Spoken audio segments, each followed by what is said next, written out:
The Word Network proudly presents Jesse Jackson, in his words, a celebration of Reverend Jackson's voice, vision, and unforgettable messages of hope and justice. Please enjoy this special presentation. This is a beautiful day. It is a new day. It is a day of black awareness. It is a day of black people taking care of black people's business. Today, we are together. We are unified and on one accord. But when we are together, we got power and we can make decisions. Today on this program, you will hear gospel and rhythm and blues and jazz. All those are just labels. We know that music is music. All of our people got a soul. Our experience determines the texture, the taste, and the sound of our soul. We say that we may be in the slum, but the slum is not in us. We may be in prison, but the prison is not in us. In what we have shifted from burn, baby, burn to learn, baby, learn. We have shifted from having a seizure about what the man got to seizing what we need. We have shifted from bed bugs and dog ticks to community control and politics. That is why we gather today to celebrate our homecoming and our own sense of somebodyness. That is why I challenge you now to stand together, raise your fists together, and engage in our national black litany. Do it with courage and determination. I am somebody. I am somebody. I may be poor, but I am somebody. I may be on welfare, but I am somebody. I may be unskilled, but I am somebody. I am black, beautiful, proud. I must be respected. I must be protected. What time is it? When we stand together, what time is it? When we say no more yesterday, what time is it? What time is it? What time is it? Sister Kim Weston, the Black National Anthem. You know, I look at a lot of these theories that a lot of the social workers come up with, and they say, now the reason a Negro can't learn, say his dad is gone, and his mama is pitiful, and he doesn't understand anything about education, and not much food in his refrigerator, and there's rats all in the house, and that's the reason he can't learn. And so we read all that mess, and then we come to school, and a group of black folk come to the classroom, and the teacher sitting there feeling guilty. So, well, these poor old pitiful Negroes, say, they got all these heartaches and trials and tribulations, and they're so pitiful, and now I got to stand up here and try to teach them how to read and write and count. If we can run faster and jump higher and shoot a basketball straight off of inadequate diets, then we can read and write and count and think off of those same diets. All that can happen. You want somebody who marched for you to get the right to vote. You got a choice. You want somebody who challenged corporate America to hire and give you contracts. You got a choice.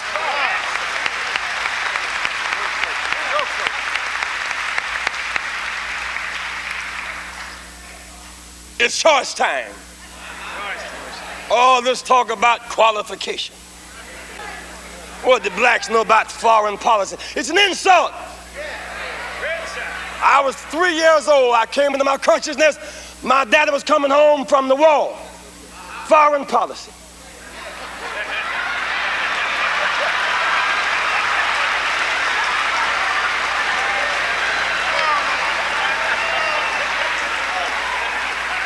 If he was so dumb, how'd he get over there and get back?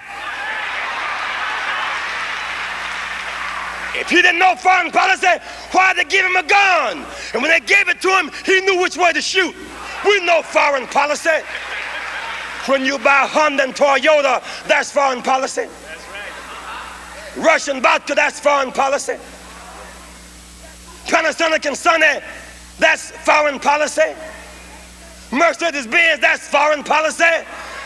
As a matter of fact, we came here on a foreign policy.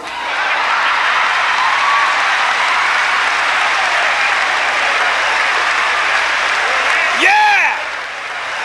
I know y'all in a hurry, I'm gonna leave it now.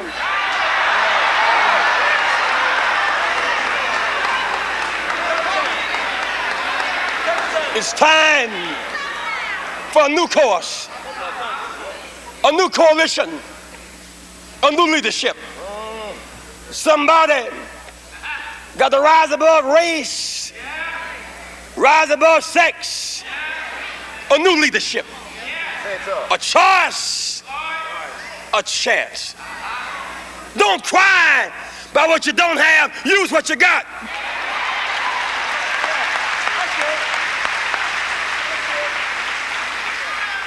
Reagan won the last time, not by genius.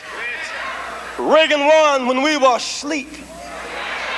He won by the margin of despair. He won by the margin of the fracture of our coalition. He won by the margin of racial division.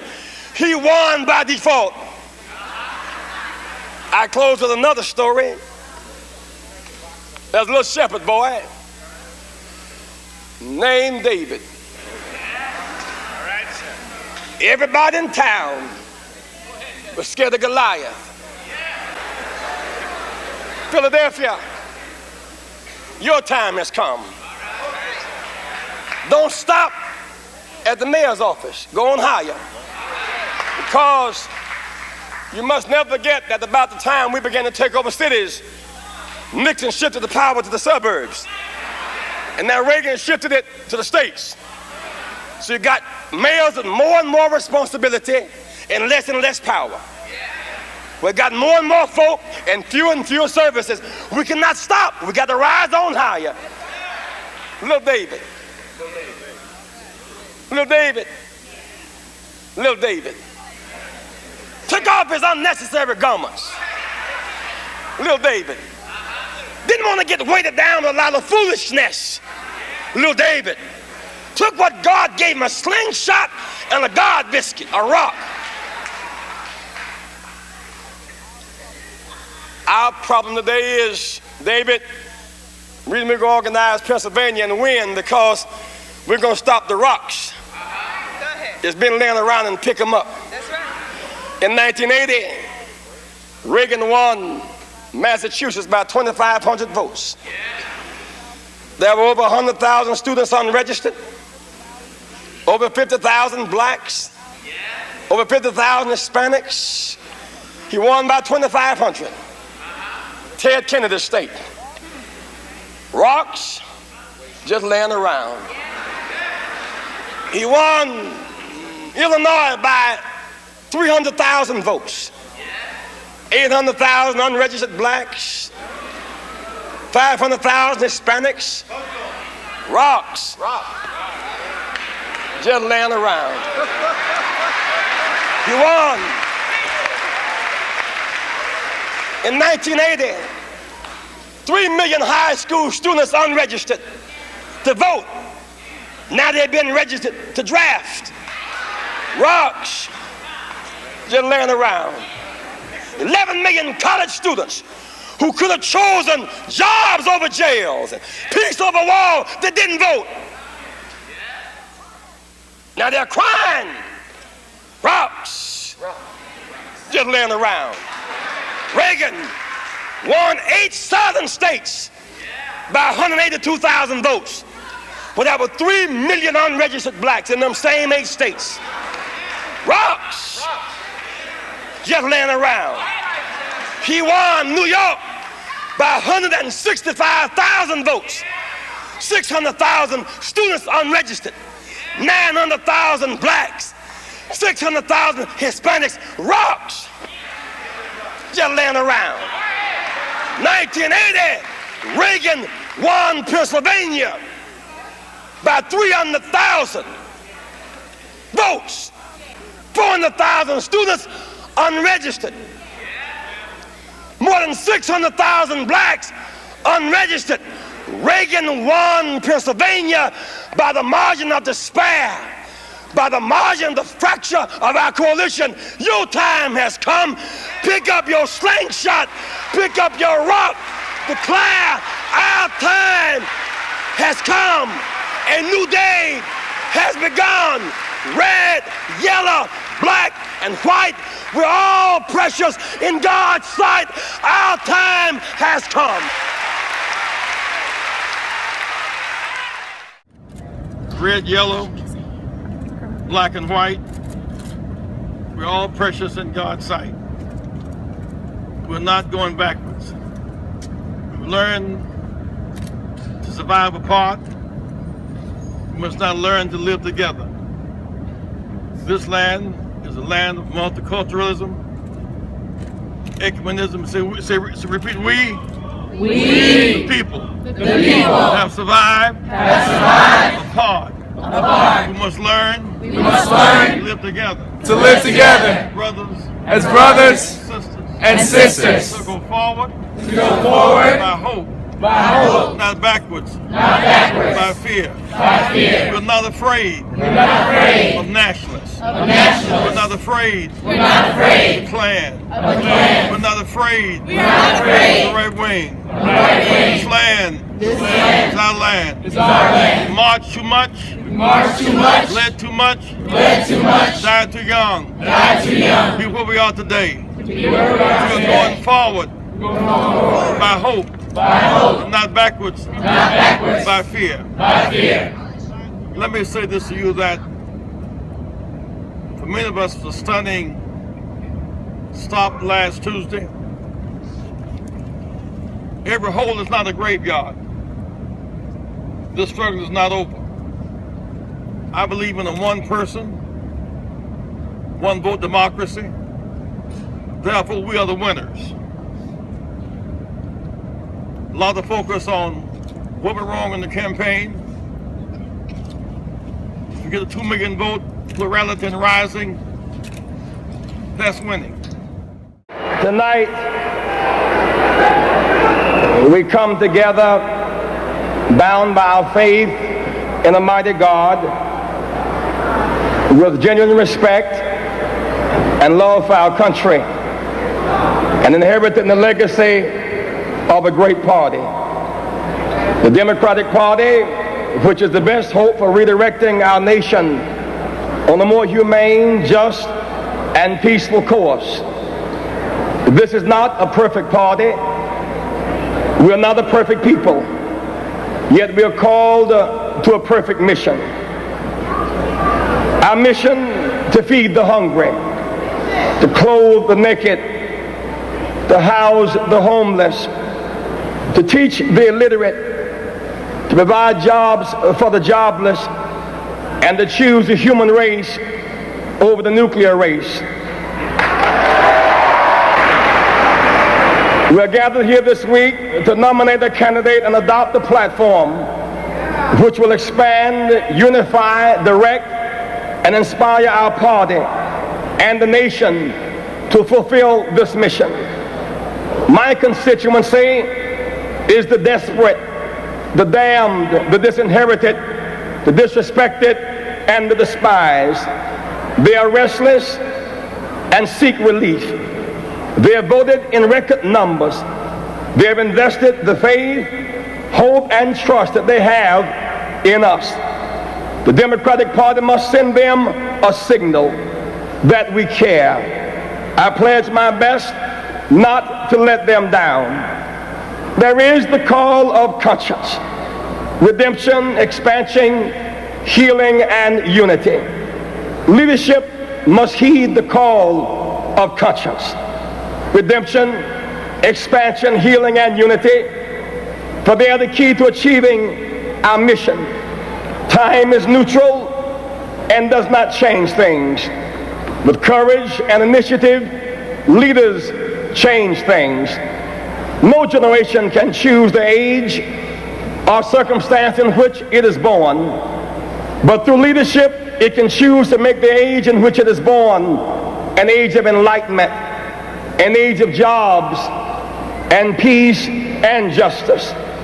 Only leadership, that intangible combination of gifts, discipline, information, circumstance, courage, timing, will, and divine inspiration, can lead us out of the crisis in which we find ourselves. Leadership can mitigate the misery of our nation. Leadership can part the waters and lead our nation in the direction of the promised land. Leadership can lift the boats stuck at the bottom.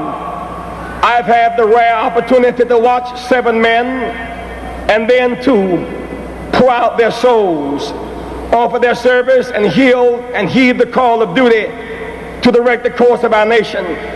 There is a proper season for everything. There is a time to sow and a time to reap. There's a time to compete and a time to cooperate. I ask for your vote on the first ballot as a vote for a new direction for this party and this nation. A vote of conviction, a vote of conscience. But I will be proud to support the nominee of this convention for the presidency of the United States of America.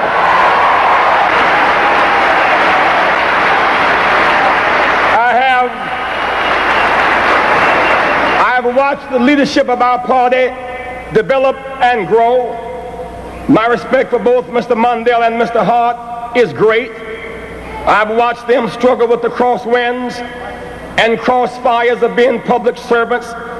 And I believe they will both continue to try to serve us faithfully. I'm elated by the knowledge that for the first time in our history, a woman, Geraldine Ferraro, will be recommended to share our ticket.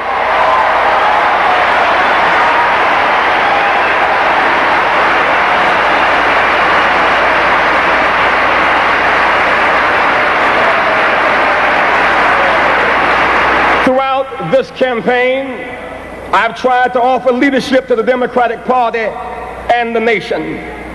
If in my high moments I have done some good, offered some service, shed some light, healed some wounds, rekindled some hope, or stirred someone from apathy and indifference, or in any way along the way helped somebody, then this campaign has not been in vain.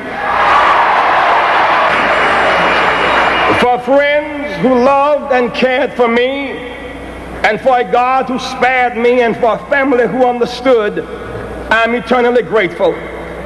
If in my low moments, in word, deed, or attitude, through some error of temper, taste, or tone, I've caused anyone discomfort, created pain, or revived someone's fears, that was not my truest self.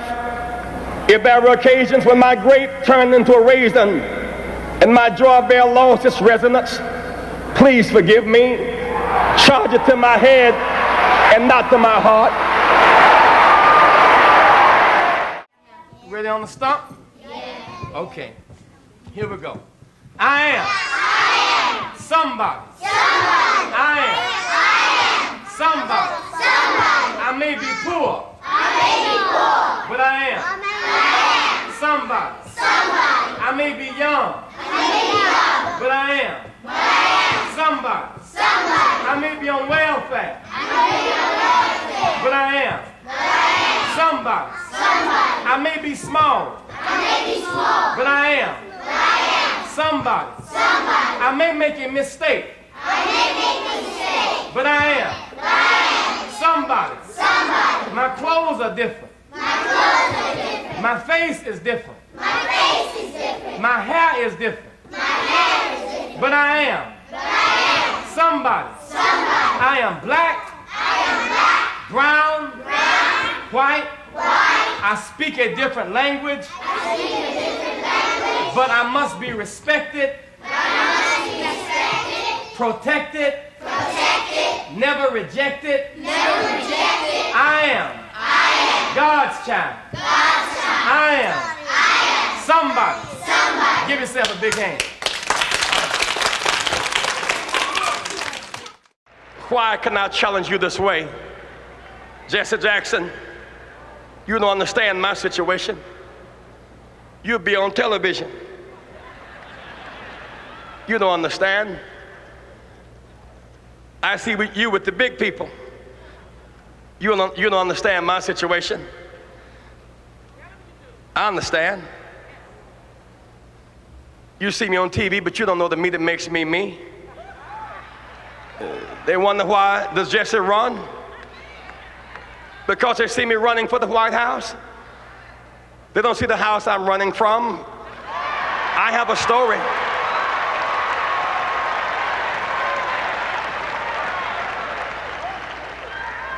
I wasn't always on television. Writers were not always outside my door. When I was born late one afternoon, October 8th, in Greenville, South Carolina, no writers asked my mother her name. Nobody chose to write down our address. A mama was not supposed to make it, and I was not supposed to make it. You see, I was born to a teenage mother who was born to a teenage mother. I understand. I know abandonment and people being mean to you and saying you're nothing and nobody and can never be anything. I understand. Jesse Jackson is my third name. I'm adopted. When I had no name, my grandmother gave me her name. My name was Jesse Burns till I was 12. So I wouldn't have a blank space. She gave me a name to hold me over. I understand when nobody knows your name. I understand when you have no name. I understand.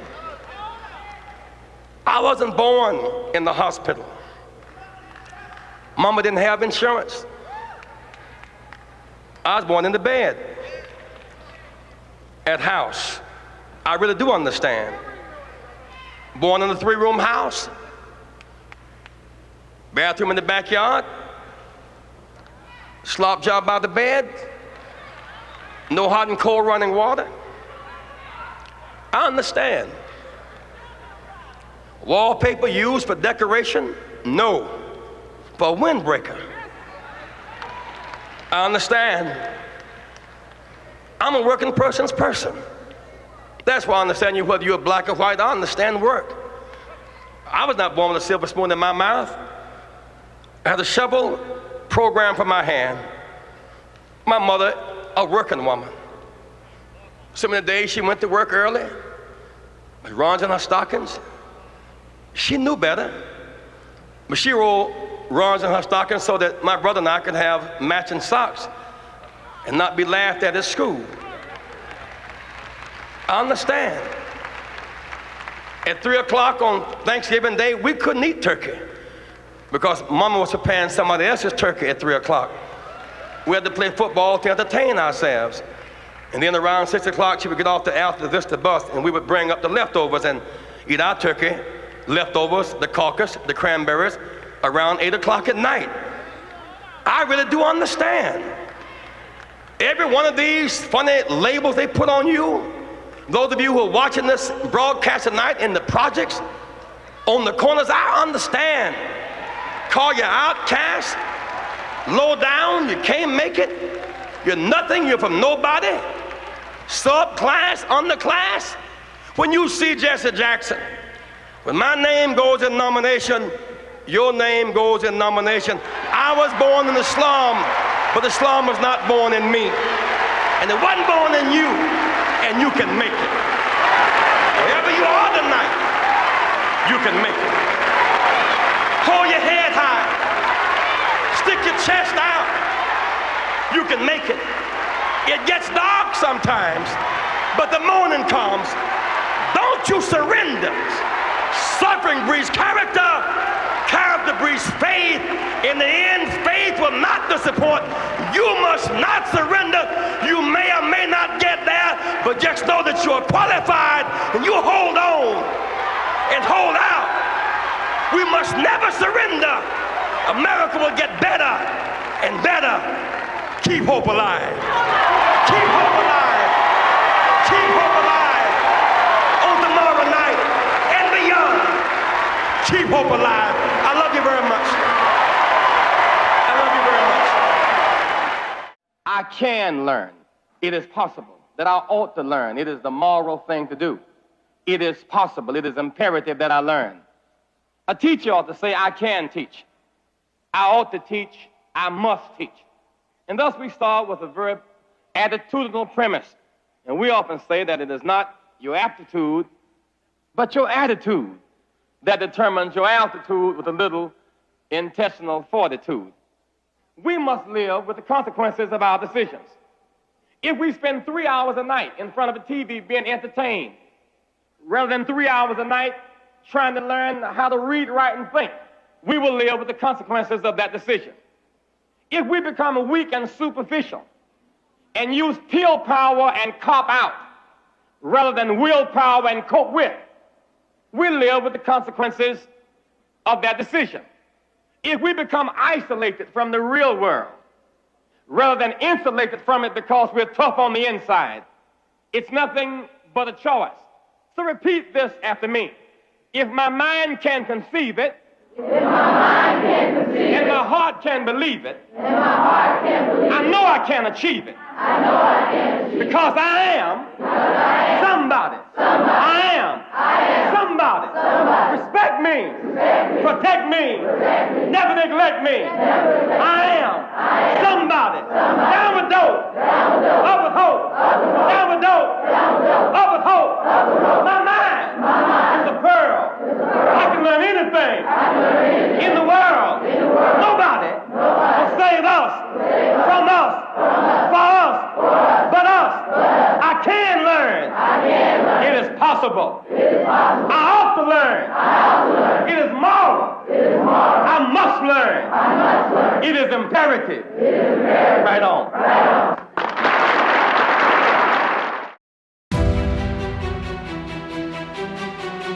Thank you for watching this Word Network special presentation.